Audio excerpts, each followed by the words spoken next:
Tired of the negativity? Looking for a shot of optimism? Well, I have an inspiring story to make you smile right after this. This episode of Misfits and Crackpots is brought to you by the Well-Crafted Story Workshop. Struggling to connect with your audience and attract new clients? Transform your speaking skills at the Well-Crafted Story Workshop with Coach Jimmy Hayes Nelson and yours truly, Dr. Danny Brissell. In just 2 days, master the art of crafting compelling speeches that convert listeners into clients. Whether in-person or virtual, you'll get personalized attention in an intimate group, learning not just from expert coaches, but from fellow entrepreneurs. Don't let another opportunity slip away. Get your free story blueprint today at wellcraftedstoryworkshop.com and turn your story into your most powerful business tool. Your success starts here. Visit wellcraftedstoryworkshop.com now. You're just a well-crafted story away from 7 figures. Hello there, my friend, and welcome to Misfits and Crackpots. Short, inspiring stories for busy people. I'm Dr. Danny Brissell.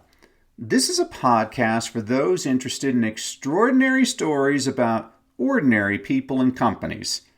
Consider it your dose of positivity and inspiration for the week. Paulo Coelho said, "You can become blind by seeing each day as a similar one. Each day is a different one. Each day brings a miracle of its own. It's just a matter of paying attention to this miracle." This week's success strategy: pay attention. Some thought she had drowned. Others speculated she had been murdered. Still, others believed it was all an elaborate publicity stunt. No one knows exactly what happened, but the clues held the key to unlocking the hidden truth. It began late one December Friday night when the housewife left her home, got into her car, and vanished. Her abandoned car was later found with an expired driver's license and clothes inside, but there was no sign of her. Her disappearance sparked a nationwide manhunt, with the tabloid press reporting that more than 1,000 police officers, 15,000 volunteers, and multiple airplanes scoured the rural landscape to find her. The curious case of the missing housewife made the front page of the New York Times and held the public captive for nearly 2 weeks. In fact, the missing housewife had always led a life of mystery. The youngest of 3 children, she was born into a wealthy upper-middle-class family. Though she characterized her childhood as very happy, her siblings were considerably older, and the neighborhood lacked many children. As a result, a significant portion of her time was spent playing in solitude, often accompanied by her pets and imaginary friends. Her upbringing stood out for the fact that her father homeschooled her. Her mother, a captivating storyteller, held off on teaching her to read until the age of 8.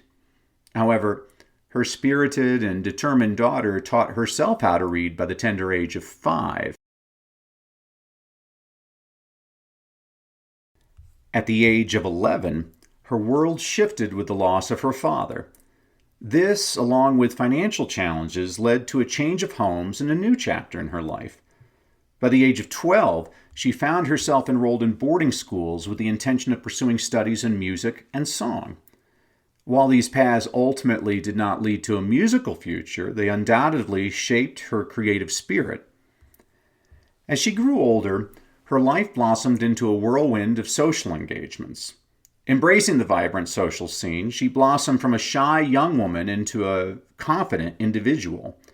While brief relationships and an engagement offered fleeting solace, they fueled her desire for true love. Then, at a dance one night, destiny smiled upon her. Enter Archie, the man who stole her heart. Their whirlwind romance culminated in a wedding 3 months later, marking yet another new chapter in her life, one filled with love and unwavering commitment. Unfortunately, it would not last. One day, Archie confessed he was in love with a woman called Nancy Neal, whom he had been having an affair with for months. He announced to his wife that he wanted a divorce. Following an argument, Archie left to spend the weekend with friends. Later that night, his disconsolate wife vanished. But what happened to her? The public devoured everything the press could write about the case. A shadow of suspicion descended upon Archie, the last person to see his wife alive. For 11 agonizing days, police scrutiny intensified, combing the countryside while relentlessly questioning him. Hope flared anew with a single phone call. Archie's wife had materialized, safe and well. She'd been spotted at a spa where she had checked in using the surname of his husband's mistress. She could not explain the previous 11 days. Doctors confirmed memory loss, yet theories raged. Had a breakdown swallowed her whole, fueled by grief and betrayal? Was it a theatrical escape, a desperate bid for attention? Or a cunning revenge plot, her husband's affair the motive? Whispers of truth or calculated deception?